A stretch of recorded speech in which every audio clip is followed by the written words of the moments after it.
Maybe she should have thought of that. Listen, it's easy to say from an outside perspective. We don't know these people. We're not stuck with these people for the rest of our lives. If you were to unban her, it would be an arm's length situation. Also, did she apologize? Did she? Why don't people ever apologize, especially when they're wrong? You can allow her to come to your wedding, and if you and your partner agree, you can also not allow her to come. As long as you and your partner are on the same page, both options are totally morally acceptable. Not the a-hole. Here is the thing. There's a nice little thing to go along with this bigger thing. Oh no, not the thing. I hate the thing. I'm getting a doesn't stand up to strong women vibe from your partner. From the way he only reacted to his mom when you did. From the way he's letting you take the lead on this decision, and from the way his mother feels empowered to treat his partner. It's not a real mystery where that comes from. It was a survival skill with his mom. This is fine in your relationship if it's fine for both of you, but it's relevant to your decision because you should expect that he's going to look to you for how to react if you decide to let his mom back in. And she decides to complain about you wearing white when you're a scarlet woman or whatever. She clearly feels empowered to do it, and if you unban her, she knows she can walk on you with impunity, so she'll probably do it again. That doesn't seem fair. I'd think really carefully about how much you want to deal with her on your wedding day. She can be at the wedding, she just can't come to any of, the fun things, right? I can understand where this person is coming from, but I also appreciate that the groom is on her side. It's his mom, after all. Excellent answer. There's a few middle options, like treat her as a guest, not family, let everyone know why, or ceremony only, ban from reception, whatever's chosen to stick together with the partner. That's a good idea. You could ban her from the party. You can show up to the church, but that's it. I do agree that if you let up and you don't show that this kind of behavior isn't acceptable and you reward her for that behavior, then she will in turn behave however the hell she wants to. She can come to the wedding. Maybe she doesn't come to the party after. Can I come too? Anything that lets her into the wedding would need conditions that she would need a minder/escort for the whole time. Oh my gosh, they have those? Literally people that watch unruly people and unruly mother-in-laws and make sure that they behave. Buddy, this is news to me. No, it's the perfect job for me, guys. If she kicks off, she gets kicked out immediately, and they have the manpower to do this and make it stick. I attended a wedding as a mother-in-law minder once. Wait. A mother-in-law minder, like a babysitter. I let her know that she was on thin ice from the start and that I was actively looking for a reason to get her kicked out. I followed her everywhere and even got help for the bathroom breaks. She kept looking at me and pausing before saying anything. Wow. Oh, buddy. And it sucks that you had to spend a wedding like that, but seriously, come on. Can't people just behave? Just keep it together. God. Where's the fun in that? I kept leaning in to hear what she was saying. The fact that you actually have to do this for a grown-ass woman.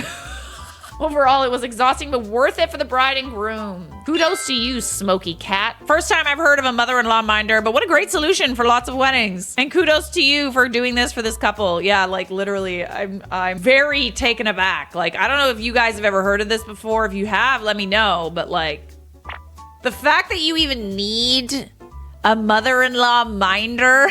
I'm dying. That's so funny. All right, moving on. Am I the a-hole for not re-inviting my sister and her family to my wedding after we changed it? My fiance and I plan to have a large wedding in July at a venue in the country. I guess that was too out of the way for most people because only 14 people RSVP'd that they were coming. Oh, that's a bummer. That hurt my feelings. We'd already set aside money for our wedding, and since there was no longer going to be a lot of people coming, we decided to splurge.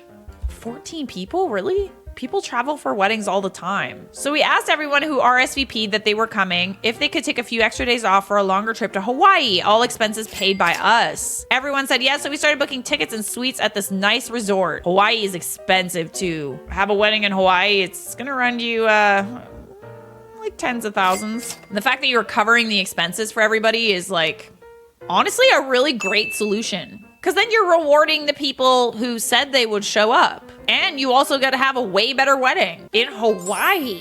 Aloha Hoi. We also planned some things to do while we were there. Everyone was really excited. Now my sister, who RSVP'd that she and her family weren't coming, is upset. Gonna cry? That I didn't re-invite her when we changed plans. She's upset that she's not getting a free trip. That's why. She thinks that it's basically a different trip, so they should have been told. Okay, she can come, but she's got to pay her way. Originally, she said she couldn't come to our wedding because that time of year is very difficult for her and her husband. The summer is the busiest time for their business. Oh, so suddenly you're not busy anymore?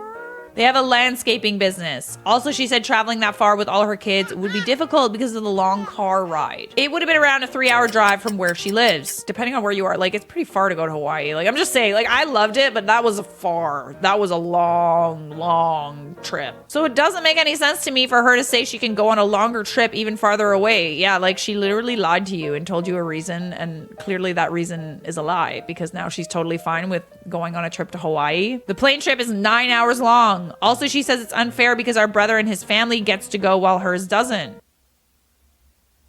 That's making her kids feel left out because their cousins are going, and my sister says it's like playing favorites. That didn't seem to bother her when it was in the country and not Hawaii. My sister and her family would be 5 or more people, so even if we wanted to reinvite them, they would cause us to go way over budget. They can come. They just have to pay.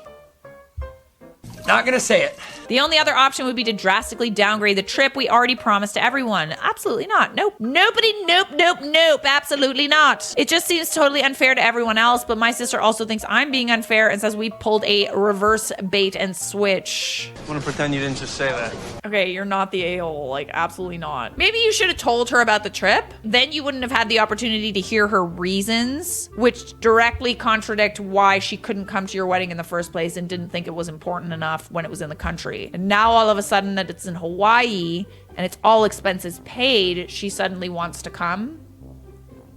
Am I hearing that correctly? Not the a-hole. She doesn't want to celebrate your wedding. She wants Hawaii. That's what I'm saying. Like, she literally doesn't care that you're getting married. She just wants a free trip. She can pay for that herself. Seriously. This is 100%. OP wants a free trip. Too bad. Just tell her. I'm sorry you feel that way, but is your busy season suddenly less busy? Can your kids suddenly handle a longer trip? Told me those were your reasons for not coming, and those reasons haven't changed, so let's move on. If she keeps pushing, let her know that your budget is max out, but you'd never stop her from coming. They'll just have to pay for themselves, and now the whole family can have fun together. Watch how fast she backtracks. I had an issue with a friend like this once where I offered to pay for a villa for us. It was a pay what they could situation. And once I found out that not everybody could come, I ended up canceling and, told everybody, okay, well, let's just go somewhere cheaper. Like, not everybody can afford it. And my friend found out that the trip was canceled and she was pissed, dude. She was so pissed. And she was like mad that, like we didn't tell her that the trip was canceled or whatever. And I was just like, not everybody can afford to come. So we just decided to go somewhere that was a little bit more affordable. Nah, man, she really wanted that villa. She wanted it so bad, dude. So bad that she was willing to end our friendship over it. So that's the tea there. She sounds lovely. Wasn't about a girls' trip. It was about getting an essentially like free trip to, I won't say where we're going, because then it'll give it away. You're not the a-hole, my dear. All right, I left the best for last. All right, this one is a doozy.